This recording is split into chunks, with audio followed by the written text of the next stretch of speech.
It's Terrence, man. Look. All right, 3. So, like you mentioned, you a model, and that was the part that intrigued me about who you were, because I'm like, I've never done any model exhibitions. I've never really even worked in that direction. Like, the closest I've ever been to the modeling career or industry is, like, I used to have a commercial space. Mm-hmm. And so if people want to rent the venue, do whatever you want to do at that point. So then I might just see something like that going on. So what got you introduced into modeling, and to add something just for my personal interest, right? Like, when you a model out here, people automatically right at you, right? So it's like, you know what I mean? You gotta tell me how that lifestyle is when it's like, you know what I mean? People right at you, and you a model, so they coming too, you heard? Yeah, so originally I wanted to model when I was in grade school. I had a couple of friends, we'll put it that way. We had some friends who were big into doing the child teen pageants. And so I had some friends, I had some confidence, but I don't know if I really was determined to be up on that stage. My mom was like, nah, we're not doing this. Okay. So I just started to stick to the other parts of, like, my artistry. So I was in the school band, I was in tap dancing, I was in color guard, so I was always into being part of the arts. And fast forward to right before I started college, I started getting back into the arts behind the scenes. So I used to set up events, and at one point, we used to assist models.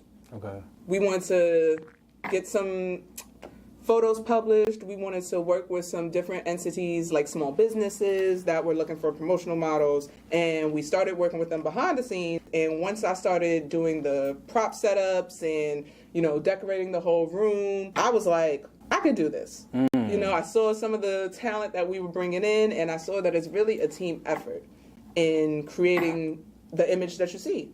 So if I'm like, she doesn't just do this on her own, she has a team, let me do that. Right. And so fortunately, the people who I was working with that were my event internships, they actually were interested in supporting me. So we did some test shots, and the rest is history. Yeah, I was like, I seen that. It's like, okay. The rest is history, man. I mean, a lot of times people think that you have to be the best looking model to make it successfully. And honestly, you don't have to be. Especially now, there's so many ordinary people that's being called as models or influencers. And honestly, when it comes to advertising, people want to see people that look like them.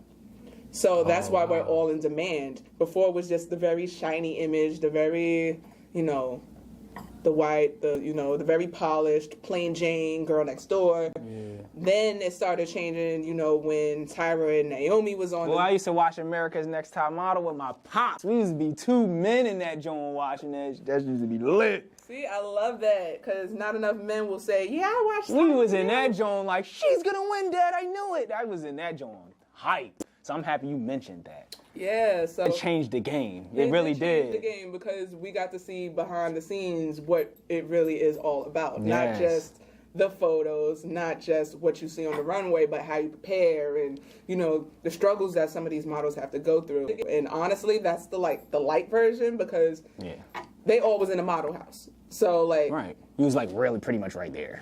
Yeah, so I mean, honestly, a lot of models these days, they're still working. We still got to make checks. If your agency's not paying you, you got to make a check. Okay, so even let me run it back a little bit, because models usually do not govern themselves. A lot of times, yes. Okay. A lot of times models are with agencies and agency entities. So I say agency entities to say that they may not necessarily be a full-blown, model agency, but they may be a model development agency or a talent agency, which may focus on acting and commercials and voiceovers.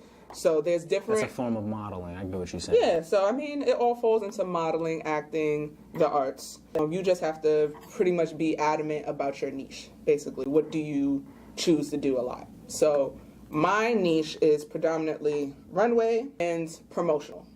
So if you see models at a festival trying to give away a car, trying to give away Cokes, you know, that's what we do. That's what I enjoy doing. I love right. bringing smiles on people's faces. And Like, you got me, goddamn. yes, and I mean, it's kind of the same when I see people in person, because you always want to be the good vibes. And I feel like that's what attracts people to me the most.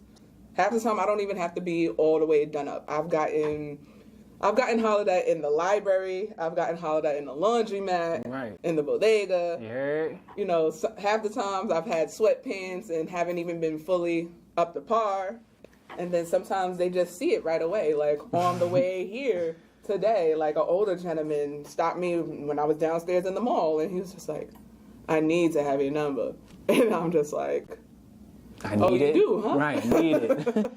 I'm flattered, thank you, you know, I'm taken. And he's just like, "I don't care."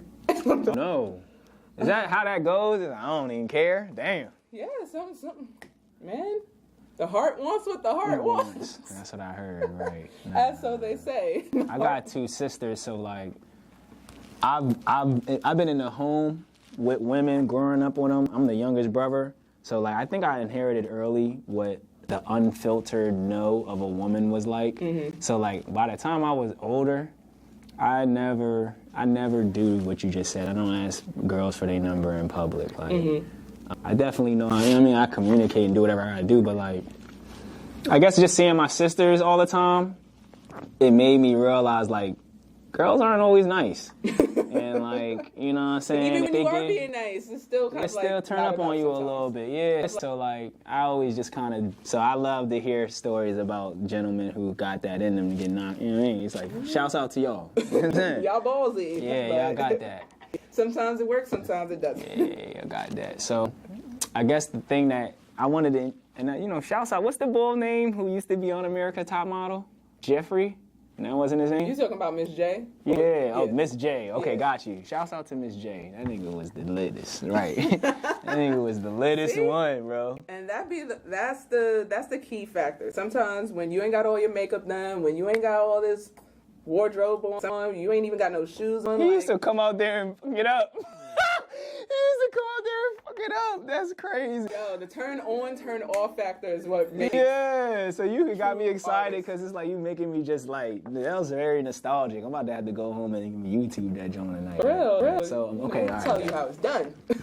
So, all right, let me clip it one more time, guys. Yeah. I know it's 8 minutes. All right.